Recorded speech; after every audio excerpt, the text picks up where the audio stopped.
പുസ്തകത്തിന്റെ ഉദ്ദേശ്യം. 1-ാം അധ്യായം. ദാവീദിന്റെ മകനും ഇസ്രായേൽ രാജാവുമായ സോളമന്റെ സുഭാഷിതങ്ങൾ. മനുഷ്യർ ജ്ഞാനവും പ്രബോധനവും ഗ്രഹിക്കുവാനും ഉൾക്കാഴ്ച തരുന്ന വാക്കുകൾ മനസ്സിലാക്കുവാനും വിവേകപൂർണമായ പെരുമാറ്റം, ധർമ്മം, നീതി, ന്യായം എന്നിവ ശീലിക്കുവാനും സരളഹൃദയർക്ക് വിവേകവും യുവജനങ്ങൾക്ക് അറിവും വിവേചനാശക്തിയും പ്രദാനം ചെയ്യുവാനും വിവേകി ശ്രദ്ധിച്ചു കേട്ട് അറിവ് വർദ്ധിപ്പിക്കുവാനും ധാരണാശക്തിയുള്ളവൻ പഴമൊഴി, അലങ്കാരപ്രയോഗം, ജ്ഞാനികളുടെ സൂക്തങ്ങൾ, അവരുടെ കടങ്കഥകൾ എന്നിവ ഗ്രഹിക്കാൻ തക്ക കഴിവ് നേടാനുമത്രേ ഇവ. ദൈവഭക്തിയാണ് അറിവിന്റെ ഉറവിടം. ഭോഷന്മാർ ജ്ഞാനത്തെയും പ്രബോധനത്തെയും പുച്ഛിക്കുന്നു. ദുഷ്ടസമ്പർക്കം വെടിയുക. മകനെ, നിന്റെ പിതാവിന്റെ പ്രബോധനം ചെവിക്കൊള്ളുക. മാതാവിന്റെ ഉപദേശം നിരസിക്കരുത്. അവൻ നിന്റെ ശിരസിന് വിശിഷ്ടഹാരവും കഴുത്തിന് പതക്കങ്ങളുമത്രേ. മകനെ, പാപികളുടെ പ്രലോഭനത്തിന് വഴങ്ങരുത്. അവർ പറഞ്ഞേക്കാം, വരുക, പതിയിരുന്ന് കൊല ചെയ്യാം, നിഷ്കളങ്കരെ ക്രൂരമായി കുരുക്കിൽപ്പെടുത്താം. അവരെ പാതാളമെന്ന പോലെ നമുക്ക് ജീവനോടെ വിഴുങ്ങാം. അവർ ഗർത്തത്തിൽ പതിക്കുന്നവരെ പോലെയാകും. വിലയേറിയ വിഭവങ്ങൾ നമുക്ക് ലഭിക്കും. കൊള്ള മുതൽ കൊണ്ട് നമുക്ക് വീട് നിറയ്ക്കാം. ഞങ്ങളോട് പങ്കുചേരുക, നമുക്കൊരു പണസഞ്ചി മാത്രം. മകനെ, നീ അവരുടെ വഴിയെ പോകരുത്. അവരുടെ മാർഗത്തിൽ നിന്ന് ഒഴിഞ്ഞു മാറുക. അവരുടെ പാദങ്ങൾ തിന്മയിലേക്ക് പായുന്നു. ചോര ചിന്താൻ അവർ വെമ്പൽ കൊള്ളുന്നു.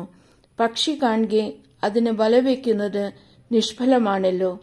അവർ പതിയിരിക്കുന്നത് സ്വന്തം രക്തത്തിനു വേണ്ടിയാണ്. സ്വന്തം ജീവന് തന്നെ അവർ കെണിവെക്കുന്നു. അക്രമത്തിലൂടെ നേട്ടമുണ്ടാക്കുന്നവരുടെയെല്ലാം ഗതി ഇതാണ്. ഇത് അവരുടെ തന്നെ ജീവനെ അപഹരിക്കുന്നു. ജ്ഞാനത്തിന്റെ ആഹ്വാനം. ജ്ഞാനം തെരുവിൽ നിന്ന് ഉച്ചത്തിൽ വിളിച്ചറിയിക്കുന്നു. ചന്തസ്ഥലങ്ങളിൽ അവർ ഉദ്ഘോഷിക്കുന്നു. കോട്ട മുകളിൽ നിന്നുകൊണ്ട് അവൾ പ്രഖ്യാപിക്കുന്നു. നഗര കവാടങ്ങളിൽ നിന്ന് അവൾ സംസാരിക്കുന്നു. ഭോഷരെ, നിങ്ങൾ എത്ര നാൾ ഭോഷരായി കഴിയും? എത്ര നാൾ പരിഹാസകർ പരിഹാസത്തിൽ ആഹ്ലാദിക്കുകയും മൂഢർ അറിവിനെ നിന്ദിക്കുകയും ചെയ്യും? എന്റെ ശാസന ശ്രദ്ധിക്കുക. എന്റെ ചിന്തകൾ ഞാൻ നിങ്ങൾക്ക് പകർന്നു തരാം. എന്റെ വാക്കുകൾ ഞാൻ നിങ്ങൾക്ക് മനസ്സിലാക്കി തരാം. ഞാൻ വിളിച്ചിട്ടും നിങ്ങൾ ശ്രദ്ധിക്കുവാൻ വിസമ്മതിച്ചു. ഞാൻ കൈ നീട്ടിയിട്ടും ആരും ഗവനിച്ചില്ല. നിങ്ങൾ എന്റെ ഉപദേശം അപ്പാടെ അവഗണിക്കുകയും എന്റെ ശാസന നിരാകരിക്കുകയും ചെയ്തു. അതിനാൽ ഞാനും നിങ്ങളുടെ അനർത്ഥത്തിൽ നിങ്ങളെ പരിഹസിക്കും. പരിഭ്രാന്തി നിങ്ങളെ പിടികൂടി കൊടുങ്കാറ്റ് പോലെ പ്രഹരിക്കുമ്പോൾ, അത്യാഹിതം ചുഴലിക്കാറ്റുപോലെ വന്നെത്തുമ്പോൾ, ദുരിതവും വേദനയും നിങ്ങളെ ബാധിക്കുമ്പോൾ ഞാൻ നിങ്ങളെ പരിഹസിക്കും. അപ്പോൾ അവർ എന്നെ വിളിക്കും, ഞാൻ വിളി കേൾക്കുകയില്ല. ജാഗരൂകതയോടെ എന്നെ അന്വേഷിക്കും, കണ്ടെത്തുകയില്ല. അവർ അറിവിനെ വെറുത്ത് ദൈവഭക്തിയെ നിരാകരിച്ചു. അവർ എന്റെ ഉപദേശം അവഗണിക്കുകയും എന്റെ ശാസന പുച്ഛിക്കുകയും ചെയ്തു.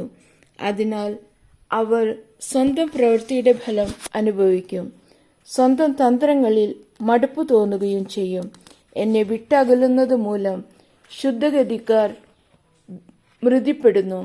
ഭോഷരുടെ അലംഭാവം തങ്ങളെ തന്നെ നശിപ്പിക്കും. എന്നാൽ എന്റെ വാക്ക് ശ്രദ്ധിക്കുന്നവൻ സുരക്ഷിതനായിരിക്കും. അവൻ തിന്മയെ ഭയപ്പെടാതെ സ്വസ്ഥനായിരിക്കും.